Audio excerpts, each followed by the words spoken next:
แต่ผสมงัวพันธุ์บาเม่นเป็นงัวที่กำลังได้รับความสนใจ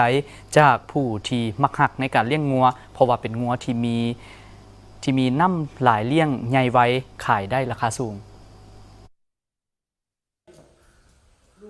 ท้ายปี 2019 เป็นปีที่เริ่มการแพร่ระบาดของพยาธิโควิด -19 เฮ็ดให้ธุรกิจต่างๆได้รับผลกระทบไปตามๆกันแต่ก็มีหลายคนได้หันวิกฤตให้เป็นโอกาสโดยได้เปลี่ยนแนวความคิดจากการเฮ็ดธุรกิจเก่ามาเป็นการลงทุนแบบใหม่ที่หลายคนคิดว่ามันเป็นไปได้ยากภูทรฟาร์มเป็นฟาร์มหนึ่งเดียวที่ได้ทดลองนำเอางัวพันธุ์บาเม่นเข้ามาเลี้ยงทั้งที่ตนเองบ่มีบทเรียนใดด้านดีมาก่อนย้อนมีดินที่เหมาะสมและกว้างขวางลาวจึงเกิดความคิดอยากเลี้ยงงัวและก็ตัดสินใจลงทุนพัฒนาฟาร์มงัวขึ้นมาโดยได้แบ่งเนื้อที่ดินออกเป็น2ส่วนคือ20 เฮกตาร์เป็นบ่อนปลูกหญ้าปลูกต้นไม้ให้มากและอีก20 เฮกตาร์เป็นคอกงัวเพราะว่าพื้นฐานตนยังน้อยเนาะพื้นฐานตนยังน้อยเลยมันเคยเลี้ยงงัวธรรมชาติเลี้ยงนำพ่อนำแม่แล้วนำก้นงัวตะกี้หลังจากมาเราก็ไปทัศนะไปเบิ่งที่ประเทศที่อ้อมข้างกันเนาะเห็นเขาเลี้ยงโอ้คือสนใจกันเลยมาลงทุนลองเฮ็ดทดลองขั้นตอนทดลองตัวนี้ท้ายปี 2019เราเริ่มสร้างโครงอาคารแล้วก็เอาและนำงัวเข้ามาเพราะว่างัวพันธุ์มันจะใหญ่ไวก็งัวธรรมดามันใช้เวลาดนความใหญ่มันต่างกันสำหรับอาหารมันได้มีอย่างไรอาหารสำคัญกับหญ้าเฟืองแล้วก็มีหัวอาหารเสริมหญ้าต้องไปปลูกเองหญ้าปลูกเองประมาณอยู่20 เฮกตาร์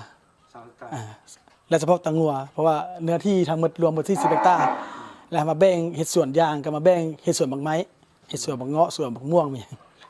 โอ้อยากยากก้นงัวธรรมชาติบ้านเฮาหลายเพราะว่ามันบ่แข็งแรงคืองัวบ้านเฮามันใหญ่ไปน้ำหนักมันได้หลายก้นงัวบ้านเฮา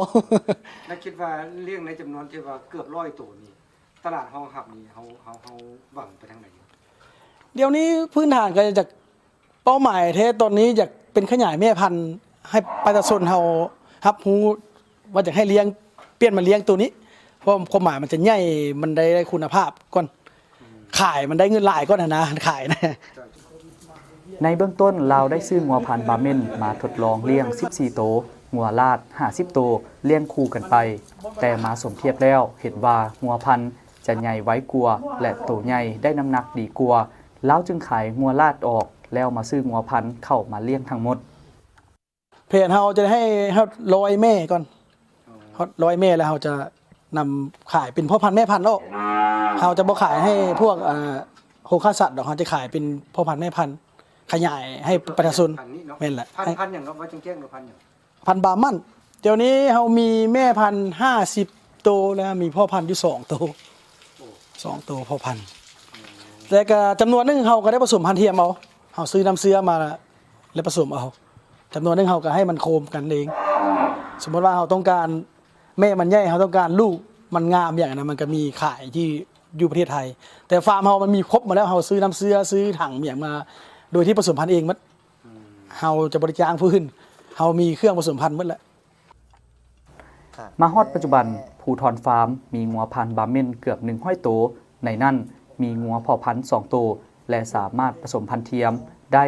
โดยมีวิชาการที่เป็นเชี่ยวชาญด้านการเลี้ยงงัวมาประจำและให้คำปรึกษาแก่ผู้ที่มีความสนใจอยากเลี้ยงงัวพันธุ์ชนิดที่เอาไปเป็นบทเรียนและสร้างฟาร์มของตนเองได้